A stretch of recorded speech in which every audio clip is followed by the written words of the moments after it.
What's up, guys? Welcome back to Six Aside Podcast. Today I'm the host. My name is Danny. We only have 3 people here today because our friends are monkeys. Yeah, big monkeys. We love our monkeys. So who do we have here? Gio. And here? Juan. All right. So for today, first thing we're going to talk about United versus Everton. Finally, United getting a win. Big win. By a win that's not just like a 1-0 or like a 2-1. Finally, we see United being like away from home. We see United being like what a big team does. What do you got to say about that? Bro, big win away from home.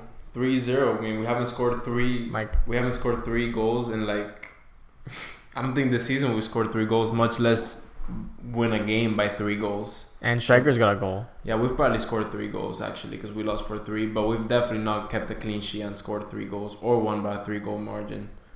And like you said, all strikers got to go. We got Martial with a goal, which he hasn't scored in years. Yeah, I don't remember the last Anthony Martial goal. I just know he loves Everton. Yeah, his favorite team to score against in the Premier League. Bro, and the thing too is like, he can finish so well, but he's just so inconsistent. I still believe he's more talented than most of our forwards. He's just too regular. But Rashford giving I called it a charity penalty when Havertz got it. So he was given a charity penalty. And I'm not going to lie, I was scared. I was like, bro, it's only 1-0. We were getting... Honestly, Doesn't Rashford usually take the penalties? No, Bruno always takes them with his little hop step. Come on, ever since he came in. But, no, bro, I was scared because... Banger aside, which we got to discuss the banger that Garnacho scored. Because we're coming in... It's got to be the PUSKAS. I doubt... No, 100%. 100%. Goal of the season is done in November. Like, just end it right now. But, bro, leading up to the game, I was honestly shitting myself. Because, like, everything was going... I was like, Goodison Park, not good. Everton's looking for revenge. Everton's seeing blood. Well, I mean, right now it's even worse. Yeah. With the seeing blood, with the Premier League especially, 10-point deduction. Now sitting at second to bottom with... 4 points, I believe. Yeah, they have 14. They'll be fine, though. Which is crazy. They got 10 points deducted. They'll be fine. They got 10 points deducted, and they're still only 3 points from safety, basically. No, I mean, it's the best season for it to happen because Burnley looked terrible. Shite. All 4 teams are... How many teams came up? 4, right?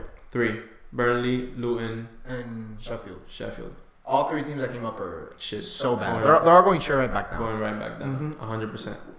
But, bro, audacious. I've been listening to the whole weekend about how best bicycle kick since like Rooney. Everybody comparing it to that. Technique wise, it was. It looked like Ronaldo's Juventus. Yeah, technique wise, it was the best bicycle kick I've seen in the Prem. But moments wise, since the Rooney versus Ronaldo versus Garnacho bicycle kick is the debate I've most heard about. I think Rooney was still bigger. It was a Manchester derby and it was to win the game. But how you think about doing that, it's beyond me. Yeah, how old is he? 19. Yeah, that's crazy, man. The third. Because Rooney's thing was like to like cement himself as like a superstar. Like, I'm here and like I can do this crazy shit. Yeah, it was after. Like, I mean, yeah, it was definitely like a way bigger stage, and it was like he's like, I'm the man. And I believe it was the season after Tevez leaving. Like Ronaldo had left and Tevez left, and it was just Rooney now. Mm-hmm. And yeah, he literally said, "I'm the fucking man," and he did that. But now with Garnacho, I always felt with him though since last season that if he keeps his good form and United keep being shit, he's bound to just end up at Real Madrid as well. Like, he's not gonna stay in a team, especially if they come knocking. And if he rate him like that though, I've never rated this guy. I mean, I don't think he's terrible, but I've always seen. I mean, he's 19, you know. No, I know, but I've always seen him compared to Martinelli, and I don't see that comparison at all. Like, I don't think their game styles like similar at all. Like, Garnacho doesn't have. I think so. I feel like Garnacho's dribbling might be smoother, but I don't think he has like that elite like explosiveness that Martinelli has. I don't know. I don't think he has. I think he has a quick turn of it. I think he's definitely more. He's definitely so. He's more the Martinelli type of winger than Rashford. Oh, like Rashford, the thing everybody compares with Rashford's Rashford like Walmart and Mbappe. Yeah, yeah. He's Walmart and Mbappe. The difference is that Garnacho actually looks to cross, unlike Rashford. So everybody says like, yeah, creative as a winger, the one you want to have in your team is Garnacho, especially if you have Hoyland up top. Mm-hmm. So, and they're the young ones. So technically, that's the partnership you want to build for the future. And you could see it. They put Rashford in the right wing. He's also not tearing up trees right now. I'm sure if he was in the form of last year, he would be playing in the left wing. But if a 19-year-old is keeping you out of the side, like, he must be doing something right. Yeah, that's true. Yeah. We talked about a while ago that, like, Garnacho should have been starting for a while. Now it just makes sense. Yeah. Now. Bro, he's in form. Like, Well, he really Juan's is. been saying not that he should start, but that he needs a chance. Yeah, he needs a run. He deserves a But run. even like explosive energy, if you do that, what happened this weekend, then you got so much potential to make that explosive energy to like a career, like what Martinelli doesn't, like it has and Garnacho doesn't. Mm-hmm. Bro, if you do that, like just Bro. like that like the athletic ability to do that, man, like No. we'll go out there right now on a soccer field, we'll try that athletic. I was just 100 saying, times like, and we won't get that. I was saying, like, in terms of like speed and running with the ball and like ability to just take your guy like down like the sideline. Like, I think like Martinelli's probably like top 5 right now in being able to do something like that. Like, just take your guy on the wing. It'd be like him, Doku, Mbappe. But isn't Garnacho more shifty though?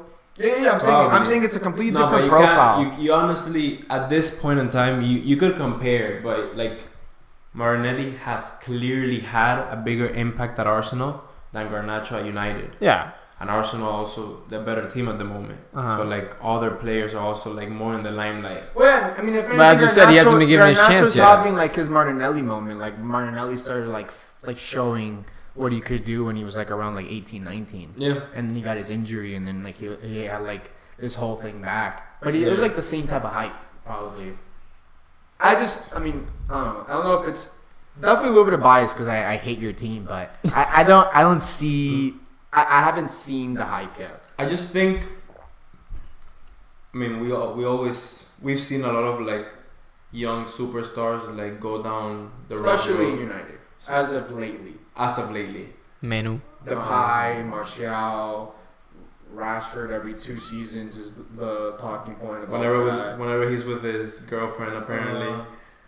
I don't know if you guys saw that meme. Yeah, Greenwood for different reasons. You saw the bang he scored? The what? Greenwood scored a bang. He has good stats. I was looking at his stats. He has like 3 goals and 2 assists. He has 5 goals and assists in 10 games. He's playing for Getafe, bro. Uh-oh. I don't know why it's doing that. I think it's Solano. But Yeah, sorry, I just said it out. Yeah, he plays in Getafe.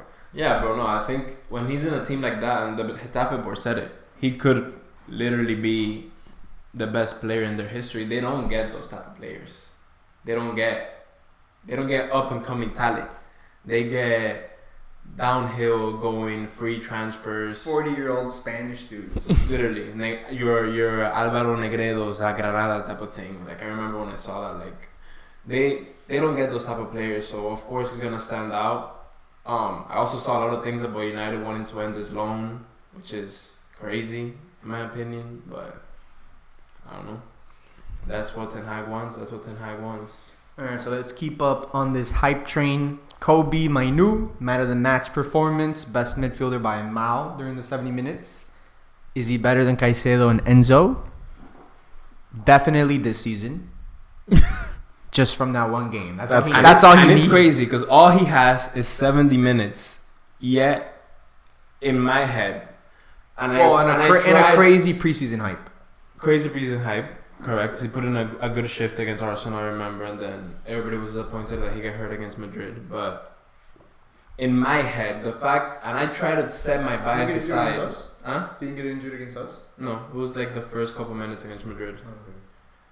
Trying to set my bias aside, I was thinking about it, and I was like, honestly, from what I saw of him as a progressive number 6 for 70 minutes, did look like more than I've seen of Caicedo or Enzo at Chelsea. And that's not just me being cynical about like Chelsea spending too much money, but they just, bro, he was our best player in the midfield. And if you're the best player in the midfield, you're the best player in the team, which he was, because you lose and win the games in the midfield. And Bruno said it after the game. I remember Garnacho was given the man of the match award And Bruno was like, I'll give it to him, but he doesn't deserve it. Mm-hmm. Like, obviously he was saying it jokingly, but he spoke about how Mainu was the one that was running the show, and he was. And he's an 18-year-old kid that has his Premier League debut at Goodison Park with 58,000 Premier League Kura banners. Everybody heated up for the occasion. Sean Dyche at the other bench, hyping up the players. Like, he just wasn't phased. He wasn't phased at all. So yeah, I think he's a real deal. Will injuries affect him? We don't know. He had one. Let's see if he can stay fit, first of all. If we can give him a run of games, second of all. And if United can give him a platform, because you can't put a young player... But you see him as a long-term 8, or you see him playing as a 6 at some point? Bro, I see him playing as a 6. That's what he did. He got... I don't know if you guys were watching the first half, where I actually thought Everton should have at least equalized. I don't know if you saw Doucouré missed like a wide open chance. No, Onana pulled like if it a wasn't for worldly Onana, save. you lose 4-3. Yeah, it's probably like a 4-3. Maybe you could say 4-2 because we missed like some chances. Mm-hmm. But Everton in that first half, Everton definitely deserved to at least go into it equalized, in my opinion. But what he was doing, like going into the back.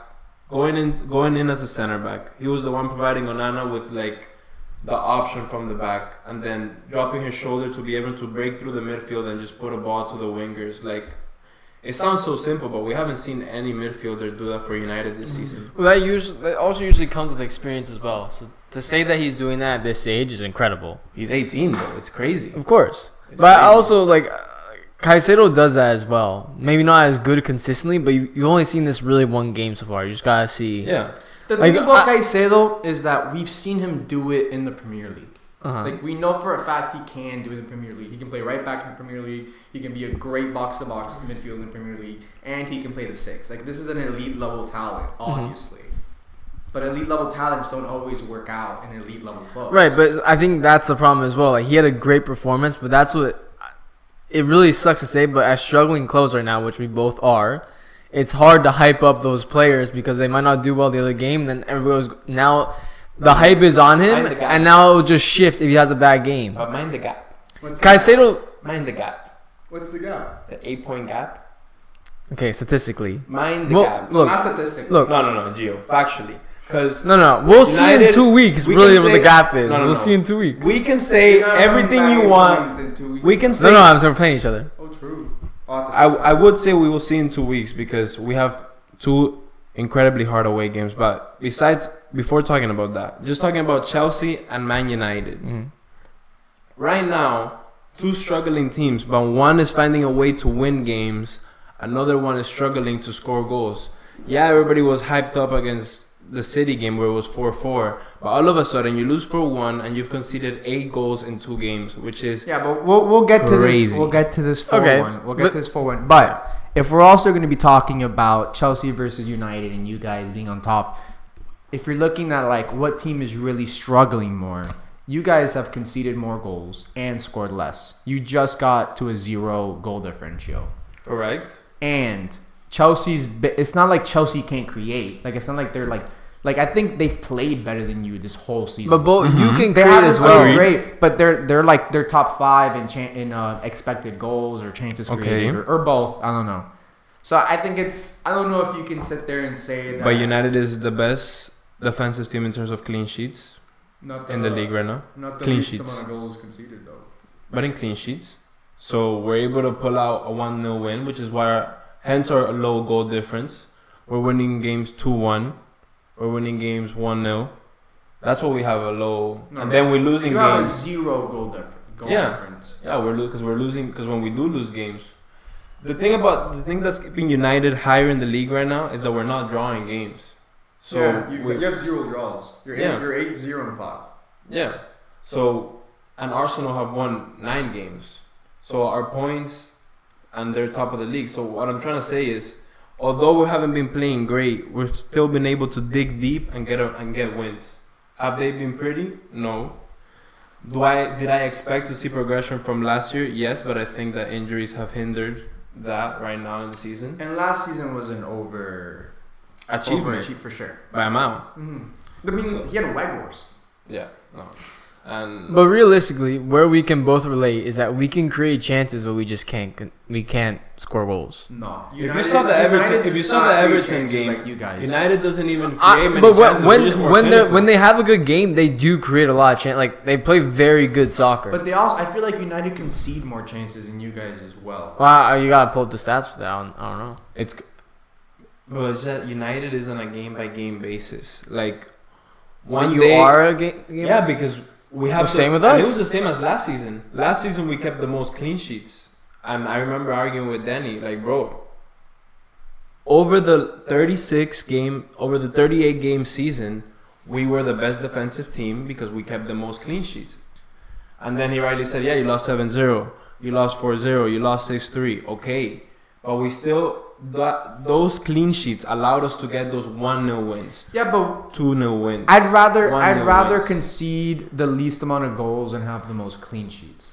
Oh no, 100%. Because a clean sheet doesn't even mean you won. But if you have like a higher goal difference means you most likely won the majority of your games. 100%. But you can have 38 clean sheets and go undefeated and have 38 points. No, 100%. But the clean sheets are the reason we have the points. But that's what I was saying. That's just the only reason I didn't think the most clean sheets meant the best defense in the league. It's fair. Yeah. But then if we're also going to talk about, if we're still going to stay on this topic of Chelsea and United, the other thing that the only reason I edge Chelsea above you guys, even though you're both shit right now, is that Chelsea has an obvious style. Like you can look at Chelsea and I feel like every game there's like a similar, like every game there's like they're trying to do the same things. Like they're trying to play on the counter, they're pressing really hard. Like there's an obvious play style that I think when I look at United, like I don't understand yet. Well, and I feel like most United fans don't really like. I feel like that's been one of Ten Hag's biggest biggest criticism is that like he hasn't implemented a style yet. Like it doesn't look like anything yet. I do think that was hindered by injuries though, because you could see the plan. Not that it was working the first game, because against Wolves it was very luckily we didn't concede, but you could tell what he wanted to do was like a 3-4 press up the pitch. And then the problem was that the defense was leaving too much of a gap between the midfield. So there was, I remember, it was Casemiro running between like 20 yards of space against 3 midfielders, which was crazy. But that's clearly what he implemented from the beginning. Now we've kind of reverted to, we've resorted to more long balls from Onana now, which is that I think that's been the biggest criticism this season. You've wasted 55 million of the summer budget, which was already limited, into bringing in a ball-playing goalie, and you're not playing, you're not doing ball-playing football. Yeah, like if you're gonna be a ball-playing team, you're gonna live by it or you're gonna die by it. Exactly. Like look at like Arteta was like, all right, Ramsdale's gonna play against Brentford. You're gonna try to do what we've been making Raya do. Yeah, and, I mean he was forced to do that as well, though. No, I'm saying like. When you say you're gonna play a certain way, yeah, like you go and do it. Yeah. Like Tottenham, even when they're down. That's just silly. No, that guy's another level. They're like clear style though. Of stupidity. This guy put 2 fullbacks as center back. How are you still trying to play that way? These people have no No, that's stupid. That's Look, stupid. It's stupid but entertaining. Very entertaining. I mean, yeah, entertaining. You can entertain your crowd from 5th place after your greatest start to the league. Entertaining as fuck. 16 years without a trophy. It's super entertaining. It's entertaining for the non-fans. Us. Yeah. The fans. Oh no, my friends that are Arsenal fans, after they're like, I respect Tottenham so much. Like it was so fun to watch. Like that shit was amazing. Bro, imagine if all soccer was like that. So much Oh passion, fuck. blah blah blah. And then I was like, no, it was stupid. And they're like, you're like, bro, this guy's. No, but if you've noticed, the funny thing is, if you've noticed, that was only the narrative for the first game. All of a sudden, they've lost 3 on the bounce, and you don't really hear that. No, but no. Yeah, they're out of the limelight already. Yeah. You don't hear that. You don't hear the partying out of like, no, Ange is a great character, whatever the fuck. Mate. Ange Posta, no clue. All right, let's move forward. We talked about it. Onana performance is improving. Most saves in the league. Most clean sheets in the league. It's looking good for the lad. All forwards finally get a goal. Very important. Finally. No more It's memes crazy. of Havertz having more goals than More our goals and entire assists. forward More goals line. and assists than Rashford still. That's fine. So here is the newest. Not Nico Jackson. He has 3 goals. He has 2 goals and an assist. Rashford has no assist, my guy. Don't even think about it. When has he got an assist? When has he passed the ball? Show me a video of Rashford passing the ball. He gave Hoyland an assist, Champions League. A header that was nothing because we lost the game. Anyway, move on. Okay. So the newest thing, because Ratcliffe is a owner, 35% of 25%. Nice.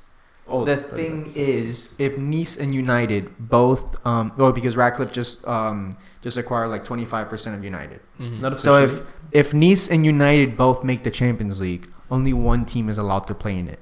And the way that they would determine it is what team finishes higher on their table. So right now, Nice is second in the French league, and United is fifth. So even if you guys finish in fourth, Nice would go to the Champions League. And because Ligue 1 is only the top 3 teams, right?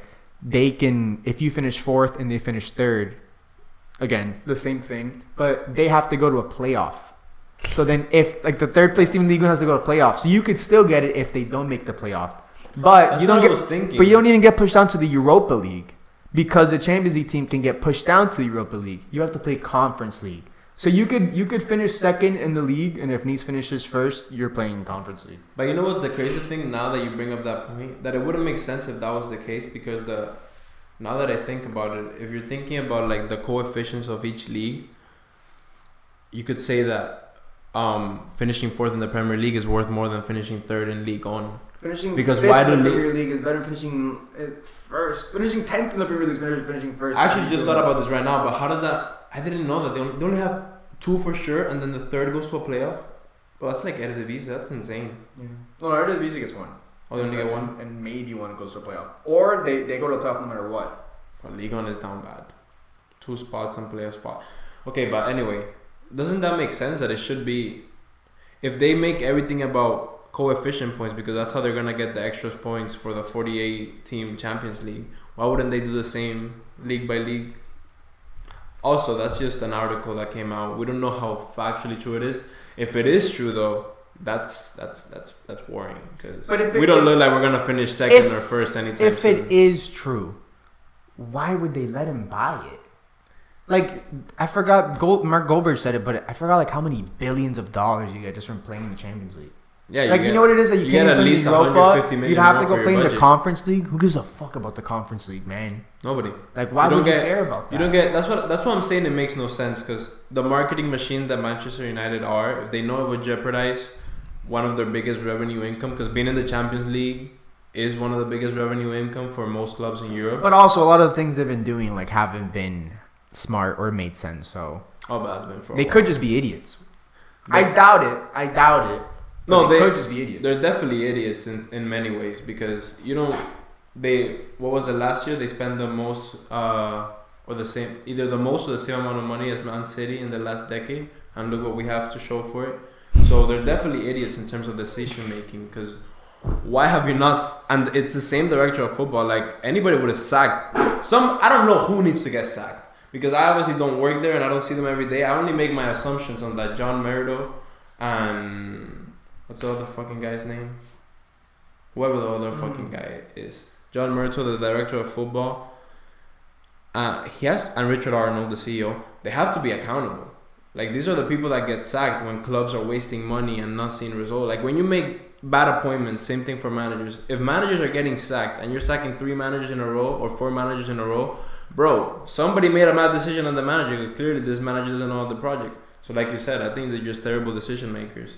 Yeah, There's no accountability because if you're the owner and you see that much money going to waste because each manager you're giving like 300 million to invest and getting rid of them 2 years after, it makes no fucking sense. there's no plan. Simple as that. Yeah, makes no fucking sense. No plan. I mean, everyone does bad decisions. We renewed Alba on like a 5-year deal. Not for 10 years. Didn't last more than a season. What? Alba, when we renewed him. Oh, true. That was the one decision though. Arsenal. I remember when There's been a few. I remember when Arsenal was going down in terms of like performance after Wenger. Like they were also hindered by the fact that they were which is why in a way, even though what they happened to Everton is harsh, it's also right because Arsenal struggled for many years without signing players to pay off their stadium because they were complying with financial fair play. So that's the next topic. Everton 10-point deduction. Can we hear some thoughts? Thoughts on this, Gio? I think it's right. But as a good segue, same thing with Chelsea right now. We're under investigation. I did hear that Todd Bowley's master plan is that he actually knew. Oh, because the Hazard thing. Hazard, you guys paid his agent Abramovich to not come to Arsenal.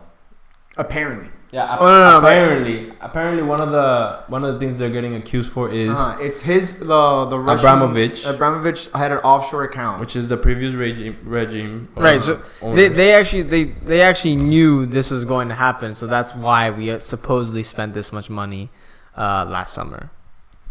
Which in that sense is a beautiful master plan.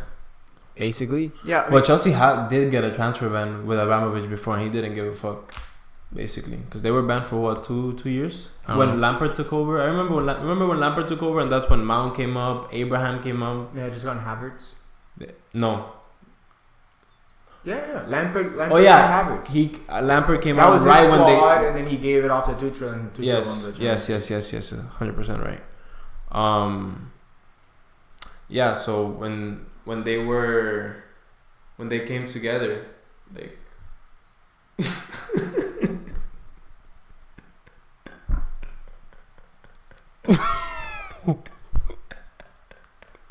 It's okay, Juancho. I'm just laughing. I lost my train of thought. I have no idea what I was gonna say. I was so confused. No, but if he did do that tactically, then it's a beautiful master plan. But weren't they also saying that the proper punishment should be like a relegation for Chelsea and Manchester they were just City? saying there should be relegation because they have so many charges over there. Yeah, the thing is that Everton has one charge. Exactly, And but they breached Chelsea is also only one charge. All they did was breach 20 million over a 3-year period. Yeah. What? All they did was breach 20 million over budget over a 3-year period. Everton's. They lost 20 million too much. Yeah, they lost 20 million too much. Like they spend more terms of than their they're allowed revenue to because and they didn't make enough money to spend that much. I see, but and it was because of COVID too. Yeah. Like it's fucked. Okay, but you then could argue it could have been saved though. I remember them spending 45 million on Dele Alli. Like during that time. On the stupid train. I mean, yeah, everything could have been saved. Like yeah. but that's what I mean. So like Everton makes sense. So in that sense, Chelsea also should get a point reduction, but relegation I think is crazy. But we don't know what the charge is though, because if the thing is like, yeah, like you pay like 100 million out of the thing, like then that's not a 10-point deduction anymore. Yeah, if it's Everton did it for 20 million. Now here's the thing: City have 115 charges. Exactly, that's what I mean. What is that? 1,150 point deduction? That's the thing. There's no way. You gotta dimension the There's no way we charges. qualify like with Man City's bracket of like if they're gonna get relegated. There's no way we get relegated from even being over 100 million. Like it's not the same thing. 126 charges are different. Like the National League too. No, bro. If you We don't know what the fuck's gonna happen. Yeah, we need to know what the threshold is to like gain relegated. The thing And was, I keep seeing people say like City won't get relegated because the Premier League will lose too much money. even with No, City, they fucking won't. Why wouldn't they? Who gives a fuck about City, No. man? But They it's literally still don't. People are still gonna watch the Premier League. They don't even It's fill still They up don't top have that five- many fans. They don't it's- even fill up their own stadium. It's still a top 5 team though. bro, but they don't fill up their own stadium. It was Liverpool against Manchester City at the Etihad, and Pep was rallying up the crowd to make more noise. And this happens a lot. You see this a lot. You don't have to do that. You don't see any other big team manager having to tell the fans to make more noise. Like at Arsenal, at Chelsea, at United, at Liverpool, that's a given. Mm-hmm. So why is a manager having to go every game and talk? And he talks about it in press conferences as well. Why is he having to go and say we need our fans to make more? Bro, that's pathetic. Nobody's gonna miss. No, I guess if anything, it'd probably make the league way more competitive and people actually want to watch more. because instead of Man City winning the league every year, it's someone else. Yeah, but then it'd just be Arsenal running away with the league, and it'd be this whole thing again, like it's a fucking farmers league. Arteta's winning it every year. He's first team to do it 4 years in a row. Well, I guess 2027. I guess it should happen. We should see what happens then. I think I'd be very excited if this happened. I wouldn't care. I couldn't give two shit unless Chelsea gets deducted. Then we could really be in a serious battle for relegation. I do think it's different situations though, because Chelsea has charges from the previous owners, right? And like you said, Todd Bowley knew this coming in. So I heard that when he came in, he's like his people saw the books and they like talked to the Premier League and like, because it was hey, also listen, there's something wrong here. It was also it was self-reported. We reported ourselves. Yeah, it wasn't something they found. He reported it because he wasn't responsible for it. But that sadly, the club is an entity bigger than its owner. Of course. So yeah, it's not the owner that's getting punished. Yeah, it's the club sadly and the fans. Yeah, sadly. But look, I still we get a ban if that's the worst thing that happens. It really wouldn't affect us that much because I think we have a lot to work with right now. We just need to. There's no point in a point deduction. A point deduction doesn't do nothing. Like. You're not challenging for anything regardless. What they should do is strip you of everything you fucking won, you fucking cheaters. That's crazy. You fucking cheaters, man. Then Man City as well? Damn, no Champions League's crazy. Yeah, what are UCL? What are Premier League? What are First of all, if we get a point reduction... You're like City that started 10 years before that. If we get a point reduction, you realize we could actually get relegated. Imagine a top 5 team getting relegated on their own. Bro, that's even worse. Even if you get a 20 you're 10th place when you top 5, boy. Even if you get a 20-point deduction, you should find enough points. We should. Yeah, theoretically, who fucking knows with how we're playing right now? Yeah, who knows? Right. So, yeah. This guy thinks this is a big club. Anyways. That's what? Chelsea. Oh, true. I forgot what the camera was. You set up, guys. Who's this? All right, so looking at United's schedule, we got Galatasaray, my team, on Wednesday. We got next weekend Newcastle, and then you got Chelsea, Bournemouth, Bayern, Liverpool. So it's looking tough. Chelsea, Bournemouth. Yeah, Chelsea and then Bournemouth. 2 big away games, bro. That's yeah. That's the part that has me the most concerned, but. Everton was as tough as away games go as well, so I think we can definitely probably the easiest of the 3 for sure. But you can take it as a confidence boost for the next 2 games. I mean, if we lose Galatasaray, which I'm not gonna lie, it's very likely. You lost to Copenhagen, which is supposed to be the one away game you're supposed to win against Galatasaray. It's supposed to be guaranteed 3 points. That one is supposed to be guaranteed 3 points, correct? If you want to do anything, it's supposed to be guaranteed 3 points. Yeah. So, yeah, I mean, to be able to qualify to the next stage, we have to beat Galatasaray and we have to beat Bayern at home. So there's no more to it than that. And then Newcastle, who just at St. James Park, which we lost there last season, who just smashed Chelsea. St. James is tough as fuck to play in. Yeah. Smash is the right word. The players are really toxic. Dominated. The fans are really toxic. The manager. The refs are a fucking disgrace. It's an embarrassment. It's a cheat. Alright, so moving on. Speaking of Newcastle, speaking of Chelsea just played Newcastle. And there was a score line. There was for sure a score line. Gio, we're kicking it off to you. What was the score? Go. It was 3. No. It was 1. No. Oh, yeah. There was a 1 in it. There was a 1. Mm-hmm. No, it was 3-1, wasn't it? 4-1. It was 4-1. I turned off the TV. I would have too. Yeah. So what went wrong, Gio? Because according to you, you guys always push it against the big teams. That's when you see the true blue come out against a big team. Finally played a big team. Not really quite the biggest of the teams, but an up-and-coming Chelsea City cheating type club. What are you thinking? I actually found, watching the game, it was like we were Arsenal and Newcastle was Chelsea. Just little game not too long ago, but I think they honestly played our style just better. I mean, we really couldn't handle it. We were getting destroyed physically. They were playing great football. Yeah, they're physical monsters. They just made childish mistakes. Newcastle is, when you talk about the Premier League, you're always talking about how the Premier League is so physical, and that is Newcastle. Like, Newcastle is the Premier League. But like I said to the boys before this podcast, but it's literally like everybody just woke up on the wrong side of the bed that morning. I really do. We did not have any tactics like we played the past few games. There was no pressing at all, and maybe No, there was pressing. we wanted the ball like 3 times. Now depressed. That was a good one. Leave a like and follow on TikTok. We pressed probably 3 times, and there was good counterattacks out of that, but it just wasn't enough. It really just wasn't enough. There wasn't any good takeaways besides Sterling's free kick. And Okay. funny enough, I actually did say to Sophie when we were taking the free kicks, like, I don't know the last time we scored a free kick. And just Sterling did that banger. Went crazy in the car. Nice free kick. But yeah, no, it was just a terrible game. One to forget about very quickly. Like Goldfish. I'm a Goldfish today. What about Captain Fantastic? Speaking of Chelsea, Still Gallagher for me. Nkunku, Lavia, all new players. Where will they play? Who would you want them to displace? Thoughts? It's tough because right now I honestly see Cole Palmer playing the same type of position as Nkunku was in preseason, and he's doing it very well. Until this game. Oh, I mean, they can play together. But see, the problem that I have with He's Cole, been playing right wing, no?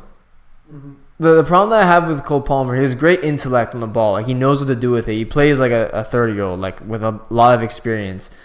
But the problem is that when he gets the ball, he has great moments. But when he doesn't, you could really tell that he's not in the game because like he'll just disappear. But every single time he does get the ball, he does something well with it. Is he not the type to drop back and press or? Right now, he on the formation wise, he's playing on the right wing, but he drops in and kind of plays like a false 9. He'll just wander around the field. I thought he was a 10. He's not though. Like, I know he's not playing for you as a 10. I thought when I had heard about Cole Palmer when he scored against us that he was like supposed to be a 10. Yeah, City that's played as a striker. I remember. Well, But I mean, either way, Nkunku doesn't really play on the right though. Nkunku is like the false 9. He's like the center forward. yeah. yeah. So There's No, way- but actually, like, he's like a hybrid. Sterling. He's like a hybrid 10. No way Sterling, Jackson, and Palmer start together, right? No, I mean, I wouldn't let Sterling, Jackson Jackson, anywhere near a Once starting Nkunku comes lineup. back. no, No. of course not. But- So yeah, it would probably be for I Nico don't Jackson. even think Jackson's better than Nketiah. Like, that's to be fully fucking honest with you. I don't think so I don't either. think he's better than Nketiah. He's just His Nico Jackson. finishing is nowhere near as good, and his movement There is was nowhere near there as was good. Yeah. there was one thing I wanted to bring up from the Chelsea game that bothers me because you don't hear anything about it in the media this weekend. If I wouldn't have watched the highlights, I would have had no clue that it happened. But I know if it would have been Bruno Fernandes, it would have been fucking everywhere. The all-star right back for England, Reece James, gets a red card as the captain. Yeah, it was terrible. As the captain for the team. One of his yellows are for kicking the ball, which is the most stupid yellow to receive. If this was any other player, or dare I say not a British player, it would be everywhere. So you cannot just not speak about it. Like You're just racist. as a captain, you can't do that. You can't do that. I And completely hate agree. the fact that every time Bruno does something stupid, and I'm Man United bias, of course. Every time Bruno does something that people don't like because he's like a shit house or whatever, everybody goes on top of him. But you have an English player that's that probably fucks just the up- Man United fans going crazy. I guess the No, Chelsea's- no. it's The like media goes the crazy. pundits. Pun- But even like you guys do it to yourself. Though, like your legends hate Bruno. Roy Keane hates Bruno. He's always talking shit about Bruno. Oh no, yeah, I'm So, not I saying mean, they're like, not contributors, uh-huh. but they just also those people are just they just can't forget. These are people that fucking won everything with United. They just probably can't get over it. Does it help? No. Plus, it's It their doesn't money. fucking help. That's their life. Yeah, They gotta say that if not they don't get the clicks. yeah, true. They need Yeah, no, it was like the second yellow card, but he just didn't even need it. Like honestly, there were still 2 center backs running back. There was no need for him to do that. No, there's no need. Like it's crazy that he is one of the most experienced players on our team, and he's like that's a terrible look for some of the young players to. It is a player that's And after almost getting away with murder against Tottenham too. Like it's not like he could have gotten a red card that game too Which play? against Tottenham. No, he hasn't played. Against City. Yeah, I was against City. He didn't play against Against Tottenham. City, he could have gotten sent off. So I'm saying, like, you just got back and you're already, like, trying to not play more games. Hold up, I'm gonna check this. You know what I mean? Yeah. Honestly, that's fine though. Then the captain bag goes. And back also, to what's Gallagher. up with Chilwell left wing? He didn't play Chilwell. Wasn't Chilwell playing left wing? Chilwell for this game? Yeah. No, he's still injured, isn't he? No. The lineup was Sanchez, Cucurella, Barashil, Silva, James, Enzo, Sterling. Ugo Chukwuwu, which Yeah. you just pull up players out of your ass because you're Chelsea. Yeah, I don't know why Caicedo didn't start. Sterling, yeah, Caicedo on the bench, which was Yeah, that was very questionable. Sterling, Gallagher, Palmer, and Jackson. Yeah. There was no Chilwell? No No. Chilwell, Cucurella. He's still injured. I don't know where the fuck I saw that Chilwell. I He saw was a stat- playing. I saw a stat the other Chilwell was day. playing left wing at the beginning of the season. I don't know if you can try to find it because I haven't been able to find it. But I saw somebody mention that apparently Reece James hasn't played 3 consecutive games since 2021. Yeah, I could believe that. There's a reason why. There's a player that gets linked to Real Madrid every other day. Because he does have the quality. Just he gets injured, man. He really is good once he plays. That was a stupid decision this game, but he usually is very consistent.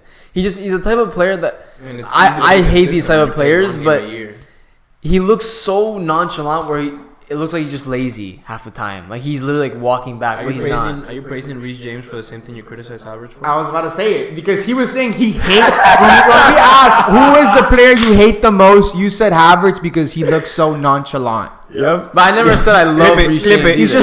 just so no, but that's the thing. Havertz is consistent. Havertz is consistent. He just looks out there like he doesn't give a fuck. You know what I mean? No. I'll explain the. We difference. fucking got you, No. I'll explain the difference between them right now. I was waiting to finish. Look.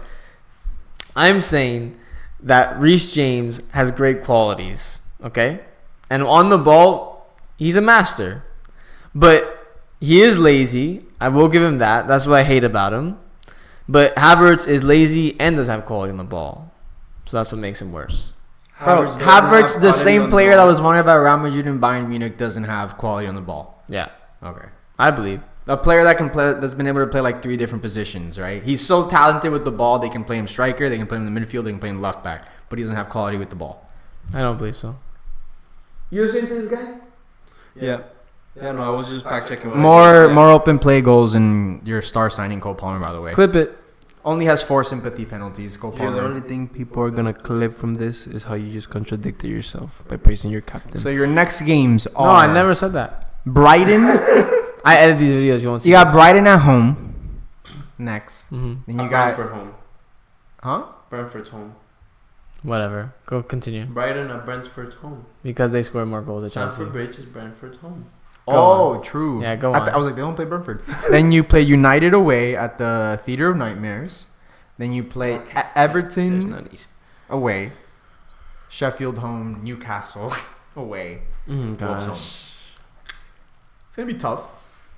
What do you think, Gio? What do you expect? How many games is that, Danny? And that's from here to the end of the year. 1, 2, 3, 4, 5. Wait, are any of these Champions? Just kidding. 5 games. 5 games till Christmas Eve. 5 games. How many points are you expecting right now? Sitting at 16 points, right? 5 games. How many points will you have? You could get to 31. How many points will you have If we win all by of them? Christmas Eve? Now, if we win all of them, how much? 31. 31. 15. Shit, bro. It's still so bad. That will only be 7 above United right now. That'd That's you winning all of them That'd be 1 point above Arsenal. right now. If Arsenal doesn't play a game for a month and a half, a month and a week. I'm going to say confident 7 points in total. So 2 wins, a draw, and 2 losses. Yeah. Where's So- those 2 wins against think that's between? You play Brighton, United, Everton, Sheffield, and Wolves. Okay. We can say Sheffield. Surely that's 3 points, right? Surely. Surely It's Sheffield. home. Sheffield home. Sheffield is home. I think. It should be. Ooh. It Okay. should be. If we're gonna, that one has to be 3 points. Okay. Yeah, we'll then just, yeah. Everton at Goodison. Yeah. Hmm. Wait, you And- said Everton? Yeah, Everton. Well, that's gonna be tough. Brighton's home. Brighton's home. How many? It's a 50-50 Gio, with Gio, Brighton.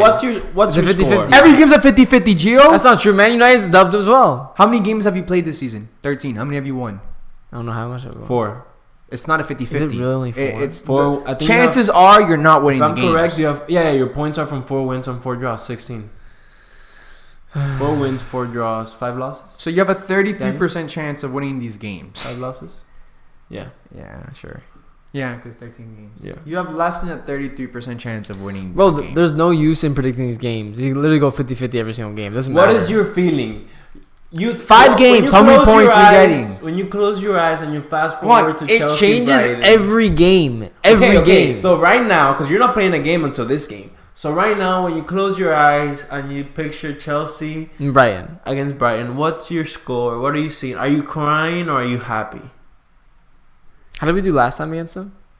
I don't know. It was a year ago. Come on now. You probably Oh no, you lost. beat them in the Carabao Cup at Stamford Bridge, where they played their 5th team. 1-0, by the way, or 2-0. Gio, say number. I don't have a number. I don't. I genuinely don't. All right, All of moving on. We are moving all the way from 10th place 2-1. plus 9 Chelsea. minus 9. First place. It's a new kid on the block. There's a new jock in town, new quarterback of the team, new cheerleader, new girlfriend. Arsenal's back. Back El where? elefante, the elephant. We're back. Back where? Climbed up the fucking tree, back on the top. What's the temperature up there? Ice cold? It's feeling chilly. So Arsenal gets a huge 1-0 win against Brentford in the 89th minute from the greatest player in the Premier League, possibly this week, in this season, maybe the best midfielder This week, this season? The Now best that's midfielder. crazy. That's insane. Okay, anyone? Anyways, That puts my comment to shame. Yeah, let's talk about the game. Fucking hard to watch. Hard game to watch. It feels like I don't know what happened from last season to this season. People keep I keep seeing like fans on Twitter saying that everyone's just playing a low block against us now. Mm-hmm. I mean, they were doing it last season too because we were always complaining about every team playing a low block. I don't know. Right. And then it's people are like, oh no, because this season we're more defensive. Like, yeah, statistically we have conceded way less goals, but we played Trossard in the midfield. We had a striker / left winger in the midfield with Odegaard, who presses as like a second striker, with a lone 6 in Rice, and then we had Saka, Jesus, and Martinelli. Like, this is as offensive of a lineup as we've put out in the past 5 years, and we scored 1 goal. I think a big difference from last season is last season, like you said, everybody was caught by surprise. Yeah, we're the new kid on the block. Yeah. And you were off to a flying start. But I think there's also something pure and something good about, as a fan, that you're, compared to last season, you're not playing great. You're not playing as scintillating as you were last season, where every game you were crazy. I think we're playing great. Like, if we played this way last season, I feel like everyone would be like, every Arsenal fan would have a hard on right now. But yeah, no, if this was Arsenal at the end of the season, Yeah. grinding out a 1-0 win when arguably they played mediocre, right? Where it wasn't the best. They weren't pulling trees. It wasn't their best performance, but they managed. Saka had a moment of brilliance, beautiful ball. Havertz saw the run, beautiful finish, right? In the 89th minute. Nobody's complaining about 1-0 win, because sometimes you have to be a title contender, you have to win games when you're struggling too, right? Not every game is going to be scintillating, and even City does that sometimes. But it's just, I feel like the pace of which that we do everything is way slower. And I don't know if it's because we don't have Thomas Partey, because I feel like him as a 6 last season, like, he was phenomenal last season.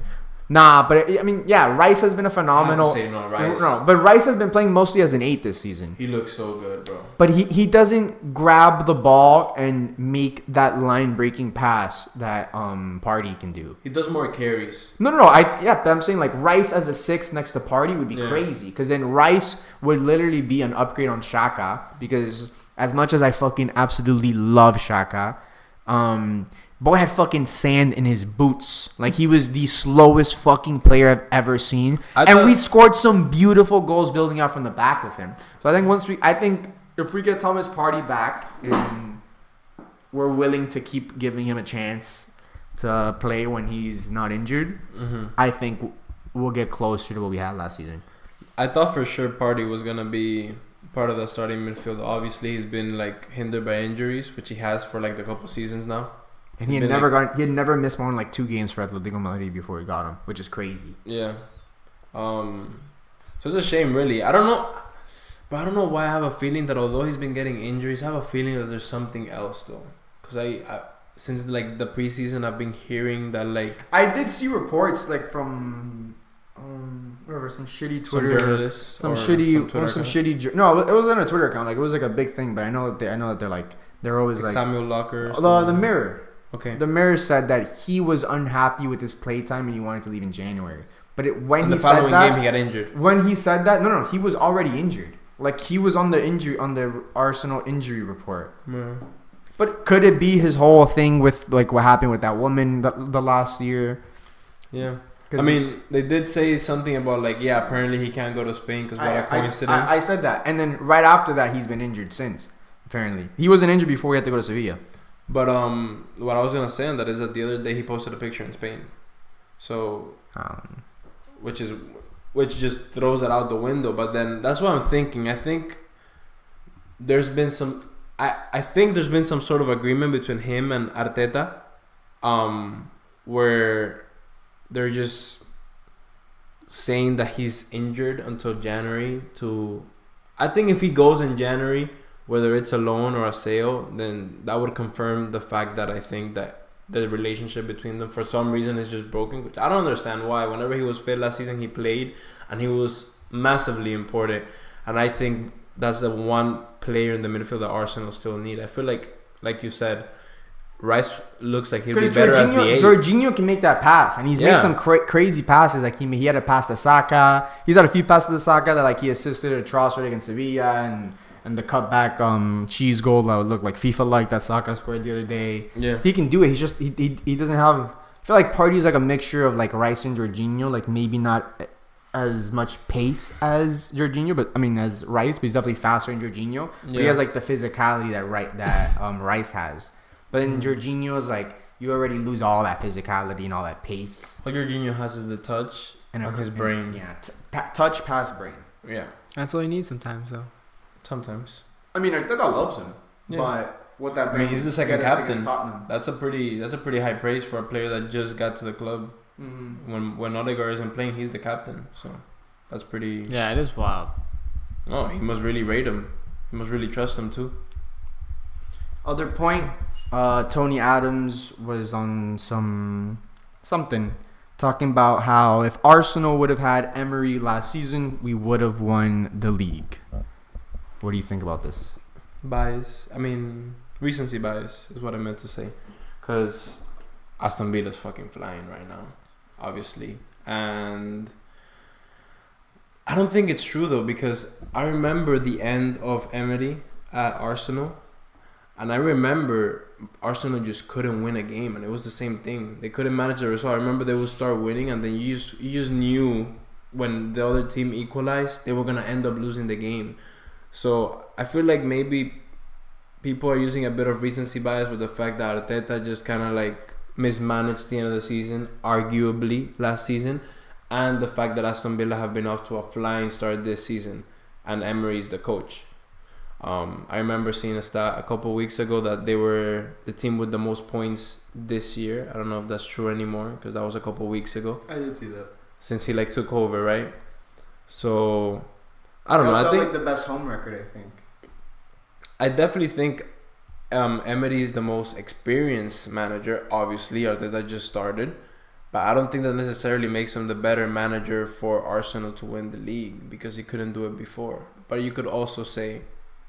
I don't know if he has the better squad now. I don't know if he meant it as in if he would have put Emery into that later stage that he would have won the league. I don't think like Emery into that when like if Emery was in that position. If in that last month we would have replaced them, I don't know if that's what he meant because I don't think Emery would have got in there to begin with. That's what I'm saying. Yeah, like Was it that because at the time Arsenal weren't making the signings he was asking for? I think So he sent Pepe, no? this is what I want to talk about. So apparently he never wanted Pepe, right? But that's another fucking problem though, because how come Emery didn't get his players but Arteta did? Is it because Arteta's a good-looking Spanish guy? No, because Arteta came in and he sold the fucking dream. Emery didn't want Pepe and Or was it because Arteta's an Arsenal legend? Or an Arsenal great? I don't know, man. But Emery didn't want Nicolas Pepe. He didn't want him. And what did Arsenal do? They made him our club record signing.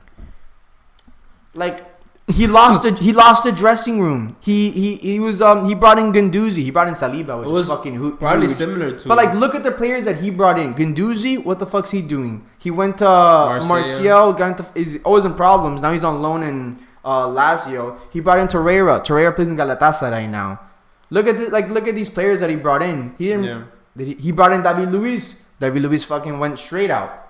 Now look at the players Arteta's been able to bring in. It's not only that. It's like how we don't know that Emery would have been able to convince players to come. Yeah, it's kind of similar. It's kind of similar to the United situation now in some ways, because now that you mentioned that, it makes me think about the fact that aside from Arteta coming in, before Arteta was appointed, the Kroenkes appointed Edu as the sporting director.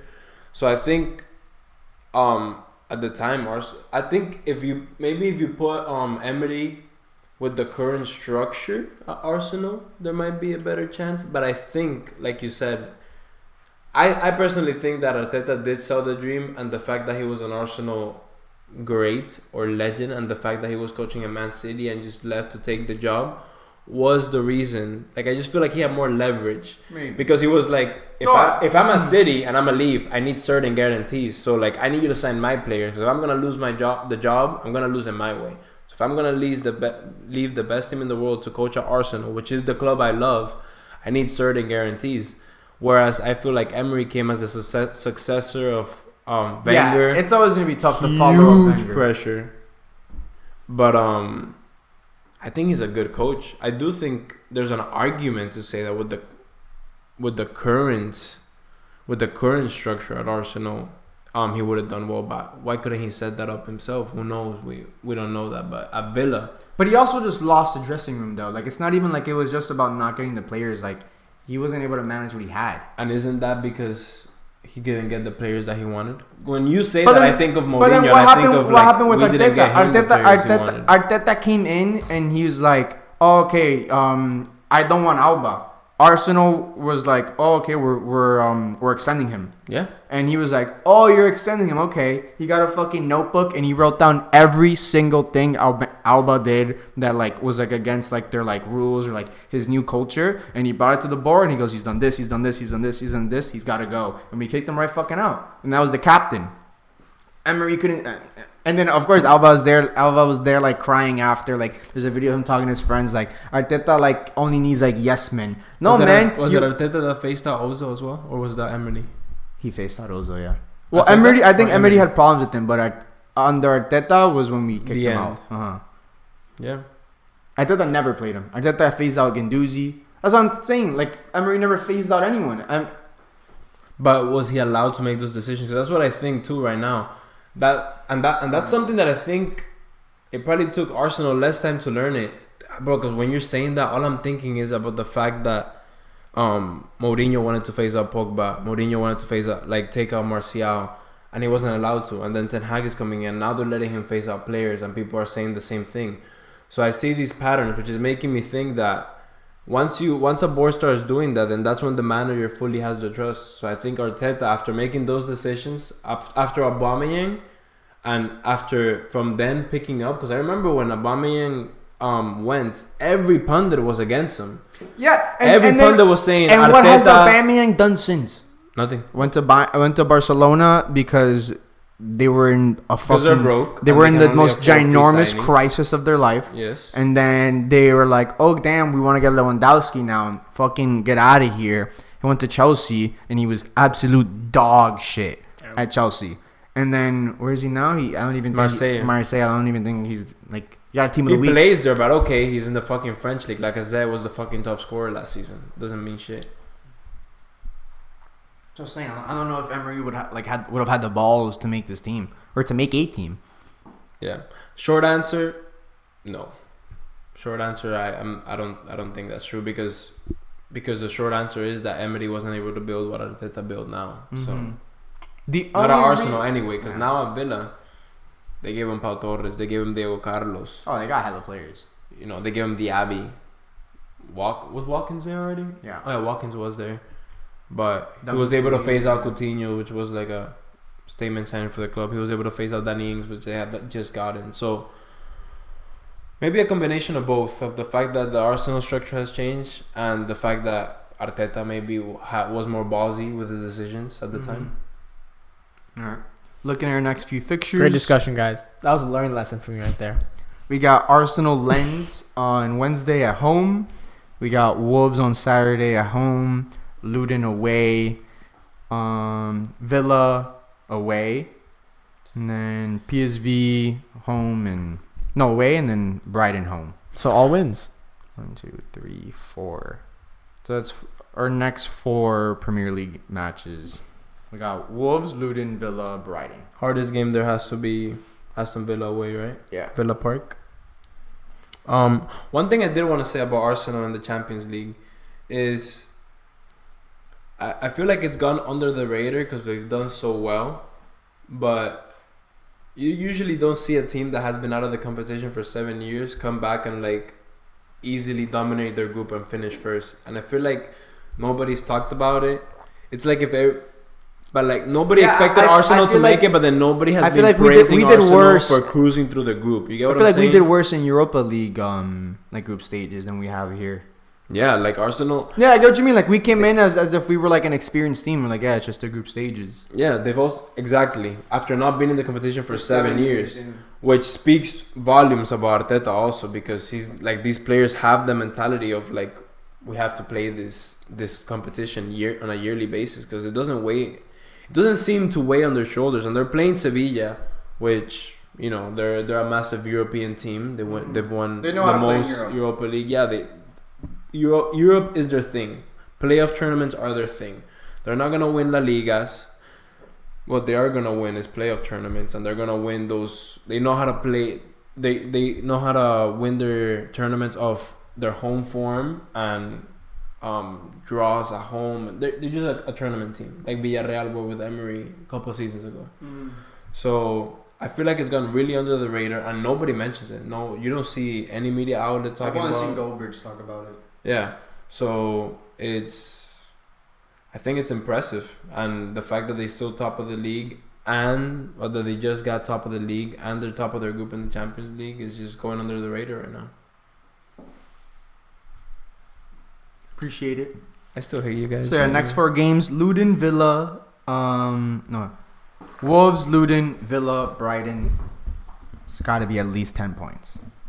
If we want to stay in first, we need 10 points. Yeah, and that draw, you'd think it might be away at Villa. Yeah. Even at Brighton at home, you can't lose that. You're home. Yeah. All right, moving on. Man City, Liverpool, 1-1. Trent. Thoughts? What do you think? Let's hear Gio. I didn't watch the game. That's true. Moving on. I think that funnily enough, going into the weekend, it was probably the game that every like Premier League fan was like the most excited about. But they put it in the earliest kickoff spot. And here in the States, 7:30 a.m. Yeah, crazy. Disgrace. It's an embarrassment. Yeah. Funnily enough, my cousin woke me up because she wanted to watch the game with me, which I then regretted because it turned out to be the most boring game of the weekend. It was 1-1. City keeping the ball. A couple controversial calls, although I didn't think they were that controversial. Like, I think the most controversial one was the Alisson one, the foul. But how is that a foul? Why were they able to look at Akanji's hand touching Alisson's arm, and why were they able to make a conclusive statement that it was a foul? How come they were able to decide that? Well, when it was Joe Ellington on top of Gabriel's back, it's different. With Gabriel like this, right, and Jonathan like that. Not only that, he also controlled that ball that came to him in between his arms like a fucking pinball machine, right? But they looked at that and they were like, I don't know, man, I can't decide. You know what the thing was? I can't decide. First of all, it was first this. of all, It was against this. the goalie, it's different. It was this. Yeah, but when you're up in the air, bro, when you're up in the air and you're like your feet are not on the ground, any touch will move you off balance. And if you're a goalie and your hands are like your feet, that's basically a foul. Like if somebody's running at full speed and you tap their legs, they'll stand trip. up, bend down. I'm gonna put my 2 hands on top of you and try to jump. Okay, but bro, You can't. the You'll force never wasn't jump in your life ever. But the force wasn't like this. He was already going down.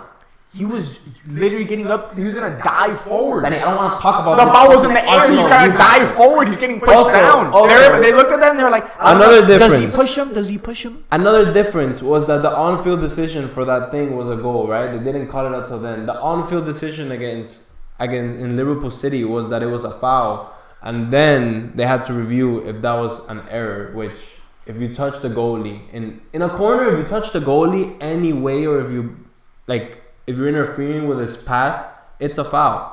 So Well, it's different because technically any impeding touch in the box is a foul. The other day, who the fuck did we play before Brentford? I know we won. before Brentford, But Arsenal Saka played literally went like against this to Burnley, someone's back. 3-1. Saka went like this, like not even jumping on it, just like touched it, and it was automatically called a foul.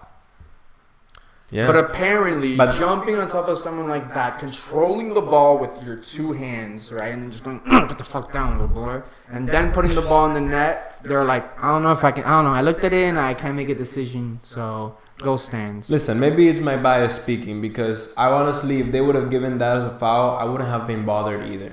Like, I would have seen it and I would have been like, I can see how they give that as a foul. But it does seem like it goes down easily. Does that mean it's not a foul? No, it could be a foul anyway, because you're impeding him one way or another to get up there and header the ball. I get that, but why would you have that to just put your hands that on just his back? speaks to the inconsistency of the league. That's the biggest point, though.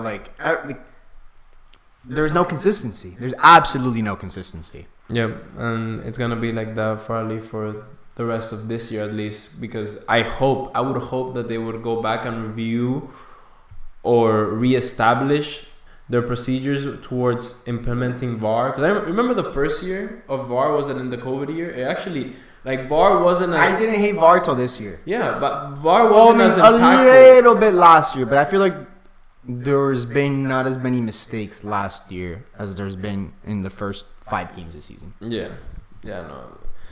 This year's just been ridiculous, and I just think also it's taken away from the fact that I know it happens to every team, but when you're celebrating a goal now, the first thing you're thinking, okay, who the fuck was offside?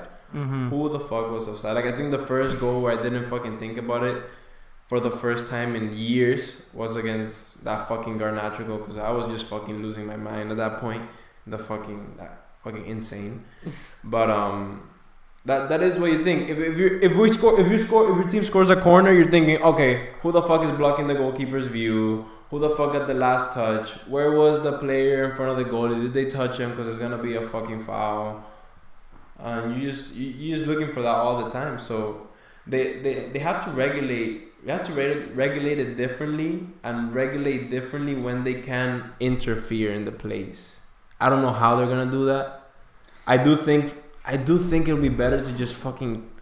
If you don't know how to implement it yet, then just get rid of it. No, Or I think there's no reason for the referee to go up to the TV to check. I think VAR should just tell him. Yeah, because Why not? They are referees. It's not like before we had VAR and the sideline ref would say offside. The referee would never be like, do I agree with what he said? No, he'd be like, it's offside. Boom, offside. So yeah, there's no reason for the VAR to have to tell the ref to go check it. Dog, you are all referees. Or if they're not, put referees. Yeah. It should be that easy. Yeah. It should be that easy. You think it would be better if there was actually get rid of VAR, but we have more referees on the field, so we have more eyes on what's going on. More bias. No. More. Okay, that's the It's more human error. That's the thing that VAR has added. It just added more opinions. That's the problem they're having. Because they're not letting... I actually think it's hindering the referee's authority. Because you're adding so many more people to make the decisions, the referees are now insecure about the decisions they're making, and they're now So the head ref. But I don't think they're insecure, but I think it's the slowing the video down, watching it over and over again. No. I think that's what's making them insecure. But Gio, the main ref is supposed to have the final word, the final say, which he does. And no, they don't, because you know that every time they make him go to the monitor, he's already gonna say yes. I don't even know, like you said, why do they make him go? Every time they go to the monitor, they call it whatever the fuck it was. It's ridiculous. So just tell them to fucking call it, like you said. It would take otherwise, don't fucking interfere. If you think it's arguable enough for you to make him go to the monitor, then don't interfere. Because then does that not mean that it's not clear and obvious? If you're having to make him look at it, then that's not clear and obvious. So then stick with the on-field decision. It might be a mistake. It might not be. Unless this is the only way I actually think VAR should affect. If it's a handball in the box, like UEFA, like in Europe, that, you know, I remember even the deflection that hit Martinez's leg and then it hit him here, even though it was a deflection. They called it a pen because the handball was a pen. Okay. I think the rules have to be revisited. That's fine. I think if the rules become fucking concrete, a baby could be able to referee on VAR. It's literally just look at the rule. He broke the rule. The goal does not count. It should be that easy. I think, yeah. It should. I think that the most controversy happens is with handballs. Because these aren't concrete rules. With handballs and offsides. They're not. Well, they should be concrete. They're not, because they're thinking, but they're up into interpretation. Wait, how the ball is traveling. This is the natural position. The ball is traveling at 60 miles. Right. They gave the penalty. I remember Arsenal against Tottenham. They gave the penalty for Romero going like this. They didn't give the penalty for Romero going like this in the same thing against Garnacho the week before. So.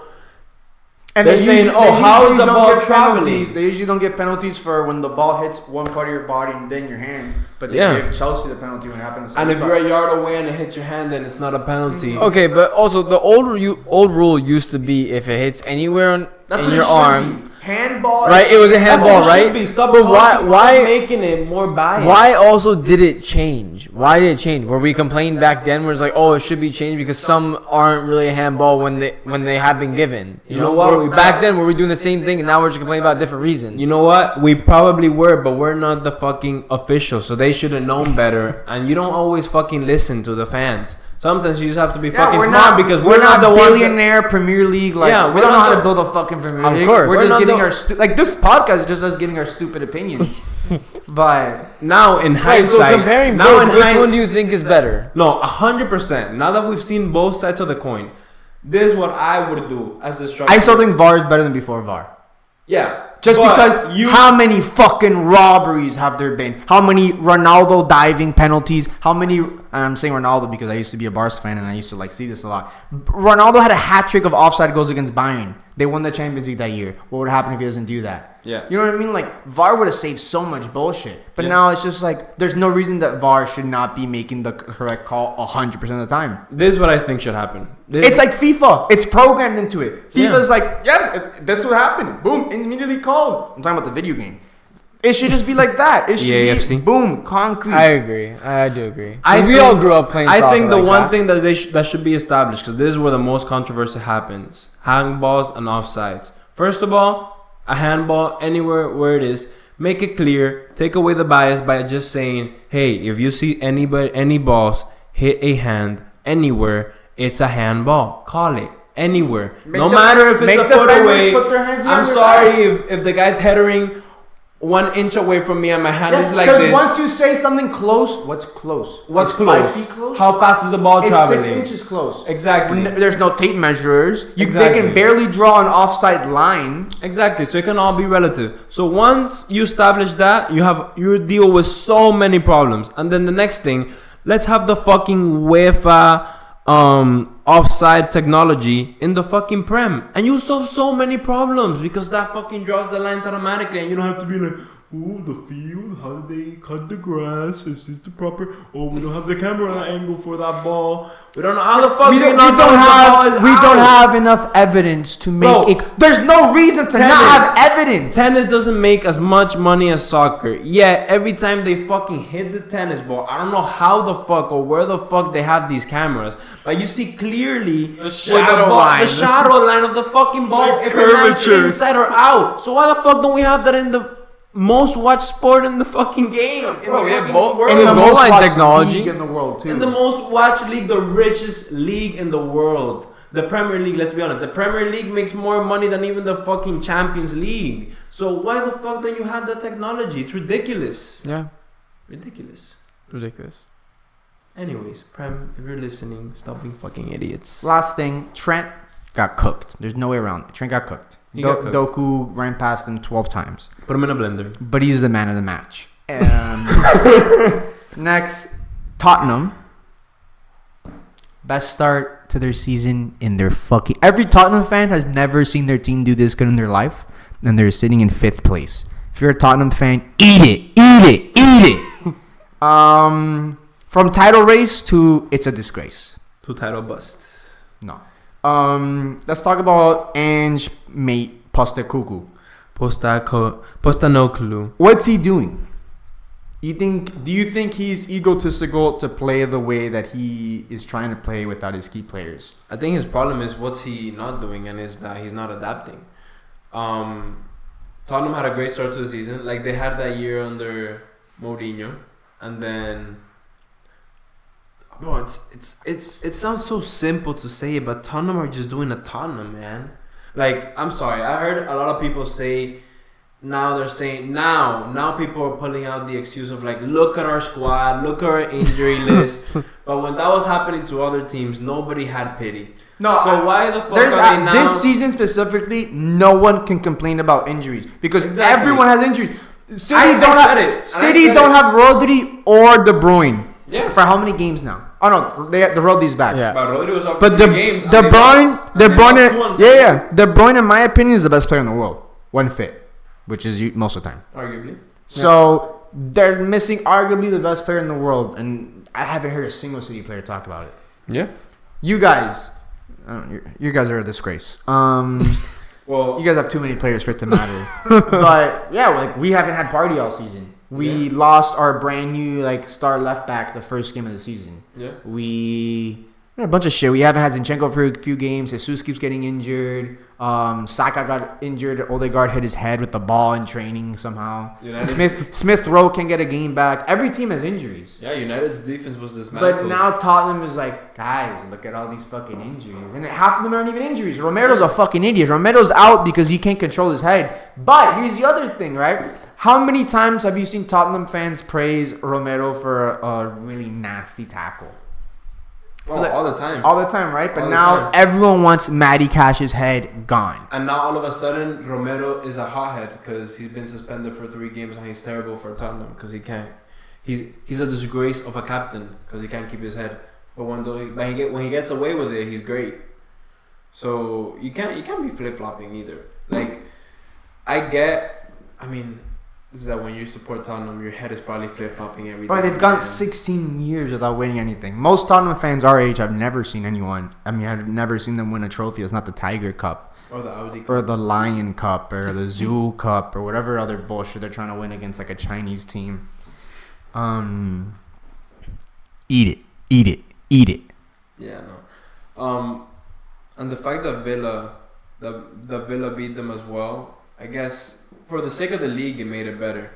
But bro, Tottenham had just Son by himself had 3 goals, all called off. It just shows why it's important to win games when you're not playing well and to manage the game. This is why I feel like ever since the Chelsea game that they lost, and everybody started, but a lot of people, even though everybody started praising Ange for keep staying to his style, a lot of people were already bro, I don't know what you're praising, bro. If this keeps happening in the next couple games when you have a couple players out, you're not gonna win games. But the thing is that everybody was like, no. As long as we keep with this style, we'll create chances, we'll score goals, we'll win games. And look now. Every manager has had to change their style for the teams they have. Are you telling me Arteta played at all this expansive possession style Arteta football when he had David 5. Luiz? Yeah, we had a back 5. Literally. It's been a complete transformation. You just slowly you go introducing. And nobody felt bad for Arteta that he had to play a back 5, and nobody felt bad when Ten Hag had to start play with Weghorst, fucking Weghorst, and had to start Maguire and Evans. Even though Maguire is doing good now, but nobody felt bad then. And we still managed to win games. All of a sudden, Tottenham don't have their key players and they lose 3 games in a row. 3 games in a row. 4-1 to Chelsea, which was absolutely like that was typical Spurs, bro. That was a game they were cooking for 15 minutes, and all of a sudden their players lose their head. Gio, you gotta admit, they were cooking. Yeah, bro. I thought we were losing that game. They scored a goal. They got a goal disallowed. You almost lost us still with 9 men, which is crazy. Oh, we didn't. Anyways, move on. Go on. Anyways, then they lose 2-1 to Wolves in the last minute, and then they lose 2-1 to Villa, which turned it around in what? 15 minutes. 15 minutes. Yeah, I guess it was at the end of the first half and then the beginning of the second half. So, well, Spurs are just doing a Spurs, man. They seem like they were turning a corner, but all of a sudden they lose key players and they fall into their time to make a bunch of excuses why we're not winning now. But then they weren't feeling bad for anyone at the beginning, so I think they should a little taste of their own medicine. Not bad. A little humbling. For manager of the month, the flop of the month. Yeah, 3 manager of the months in a row for what? Just to be 2 points ahead of United. The worst start. Well, boys, it was a great episode. It was an honor to share the stage with you guys. Yeah, Stop, you're crazy. Anyways, thank you guys for watching. Make sure to leave a like and subscribe. Comment how much you love us and how much you love our videos. Or how much you hate all us. of our fans out there. Check out all of our videos. We got big things coming soon. We're in this new room, new studio. look at this place. With all the money we've made from these 20 subscribers. Oh my God, man. We've been splashing. We've been cashing. We look like Matty Cash out here. All right, guys. Peace. See y'all next time.